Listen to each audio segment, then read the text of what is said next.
श्री कृष्ण कहते हैं, मैं उन्हें ज्ञान देता हूँ जो सदा मुझसे जुड़े रहते हैं और जो मुझसे प्रेम करते हैं।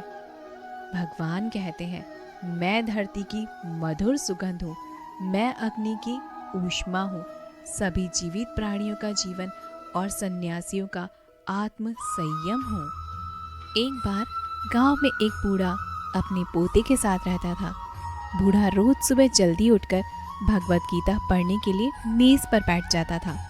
उसका पोता दादाजी की प्रशंसा करता था और अपने दादाजी जैसा बनना चाहता था, इसलिए पोता दादाजी की तरह सब कुछ करने की कोशिश करता था।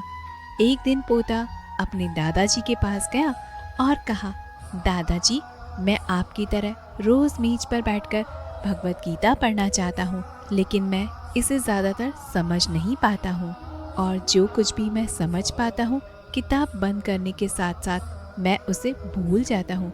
अगर मैं जो पढ़ता हूँ उसे भूल जाता हूँ तो भगवत गीता पढ़ने से मुझे क्या लाभ होता है। तब दादाजी एक कोयले की टोकरी पकड़े हुए थे। उन्होंने पोते की तरफ देखा और उसे कोयले की टोकरी देते हुए कहा, नदी पर जाओ और मेरे लिए एक टोकरी पानी ले आओ। दादाजी ने जैसा कहा लड़के ने वैसा ही किया, लेकिन जैसे ही वह बाहर पहुंचता है टोकरी का सारा पानी निकल जाता है। दादाजी ने मुस्कुराते हुए कहा, वापस पानी लेने के लिए नदी में जाओ और फिर से कोशिश करो, लेकिन इस बार थोड़ा तेज चलने की कोशिश करना। लड़का मान गया और इस बार नदी से पानी लेकर जल्दी जल्दी घर पहुंचने के लिए तेज तेज भागने लगा। लेकिन इस बार भी घर आने के बाद दादाजी ने देखा तो टोकरी खाली थी। दादाजी ने पोते को फिर से कोशिश करने के लिए कहा, लेकिन हर बार रास्ते में टोकरी से पानी निकल जाती थी और टोकरी खाली हो जाती थी। लड़का थक गया और अपने दादाजी को कहा, दूर नदी से टोकरी में पानी लाना असंभव है। उसने कहा, मैं आपके लिए एक बाल्टी में पानी ला सकता हूँ। दादाजी ने उत्तर दिया, मुझे पानी बाल्टी में नहीं चाहिए, मैं चाहता हूँ कि तुम उस कोयले की टोकरी से ही पानी भरकर लेकर आओ और जाओ नदी से पानी लेकर आओ। दोबारा कोशिश करो। लड़का जानता था कि यह असंभव है, लेकिन उसने अपने दादाजी की बात मानी और फिर से कोशिश की। इस बार लड़का जितनी जल्दी हो सके दौड़ा, लेकिन फिर से टोकरी खाली हो गई। लड़का थक गया और उसने अपने दादाजी को कहा, प्रिय दादाजी, इस टोकरी में नदी से पानी लाना असंभव है। दादाजी ने उत्तर दिया, तुमको लगता है कि यह असंभव है, लेकिन ज़रा टोकरी को देखो। लड़के ने टोकरी की तरफ देखा और टोकरी बहुत ही साफ सुथरी दिख रही थी। उसने देखा टोकरी से कोयले के सारे दाग हट गए हैं। अब कोयले की टोकरी के अंदर और बाहर की सफाई हो गई थी। दादाजी ने कहा, तुमने देखा कि टोकरी से अब सारे दाग मुक्त हो गए हैं। जब आप भगवत गीता पढ़ते हैं तो ऐसा ही होता है। तुम जो पढ़ते हो उसे तुम समझ या याद नहीं रख सकते, लेकिन यह शब्द तुमको अंदर और बाहर से बिल्कुल बदल देंगे। मनुष्य का स्वभाव है कि वह काफ़ी सोचता है। सोचना गलत नहीं है, किंतु जब चिंतन चिंता में परिवर्तित हो जाता है तो घातक सिद्ध होता है। कुछ लोग चिंता में जीते हैं और कुछ चिंतन में। चिंता में हजारों लोग जीते हैं और चिंतन में 2-4 लोग ही जी पाते हैं। चिंता स्वयं में एक बहुत ही कठिन प्रश्न है, जिसके उत्तर की तलाश में हम कब इस भंवरजाल में उलझ जाते हैं हम जान ही नहीं पाते। यह हमारे जीवन का एक अभिन्न हिस्सा बनकर हमारे साथ साथ चलने लगती है। चिंता के दुष्परिणामों को भी हम सभी जानते हैं, लेकिन इसके बावजूद हम इससे अपना पीछा नहीं छुड़ा पाते और जहाँ भी जाते हैं चिंता भी हमारे साथ साथ चलती है। सभी ग्रंथ रचनाकारों साहित्यकारों ने चिंता के नकारात्मक परिणामों के बारे में भी अपने अपने हिसाब से समझाया है।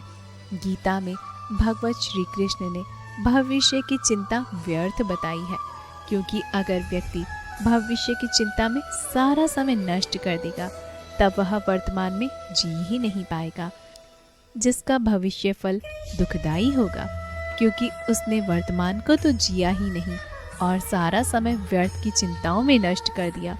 न वह व्यक्ति वर्तमान में खुश रह सका, न ही वह भविष्य में खुश रह सका।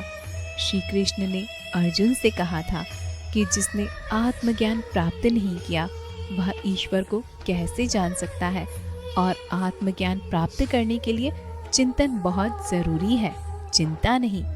किसी भी समस्या के आ जाने पर उसके समाधान के लिए विवेकपूर्ण निर्णय ही चिंतन है। चिंतनशील व्यक्ति के लिए कोई ना कोई मार्ग अवश्य मिल जाता है। उसके पास विवेक है और वह समस्या के आगे से हटता नहीं है, बल्कि डटता है और उससे मुकाबला करता है। समस्या के आगे डटना, समस्या का डटकर मुकाबला करना ही आदि सफलता प्राप्त कर लेना होता है। जो हो रहा है उसके बारे में चिंता करने की बजाय उससे सबक लेकर खुद को इस चिंता के दलदल से बाहर निकालना ही बुद्धिमानी है। हमें बंद दरवाजे को नहीं देखना है, बल्कि खुले द्वार को देखना है।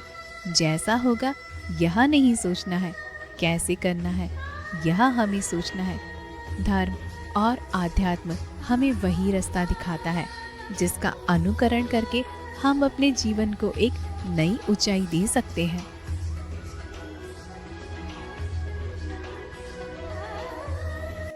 मनुष्य का जीवन केवल उसके कर्मों पर चलता है। जैसा कर्म होता है वैसा उसका जीवन होता है। भगवान श्री कृष्ण जी कहते हैं कि हमें किसी से भी अंधा प्यार नहीं करना चाहिए। हमारा किसी के प्रति अंधा प्यार हमें कभी भी आगे नहीं बढ़ने देता। अनुभव मन की कल्पना है और अनुभव जिंदगी का सबक है। सच्ची खुशी तभी होती है जब आपकी सोच, कथन और कर्म में समानता हो। जैसे तेल समाप्त हो जाने पर दीपक बुझ जाता है, उसी प्रकार कर्म के क्षीण हो जाने पर भाग्य भी नष्ट हो जाता है। मौन सबसे अच्छा उत्तर है किसी ऐसे व्यक्ति के लिए जो आपके शब्दों को महत्व नहीं देता। मनुष्य जन्म लेता है तो उसके पास सांसें तो होती हैं, पर कोई नाम नहीं होता। जब मृत्यु होती है तो उसके पास नाम तो होता है, पर सांसें नहीं होती। इसी सांस और नाम के बीच की यात्रा को जीवन कहते हैं। न किसी के अभाव में जियो, न किसी के प्रभाव में जियो। यह जिंदगी है आपकी, अपने स्वभाव में जियो।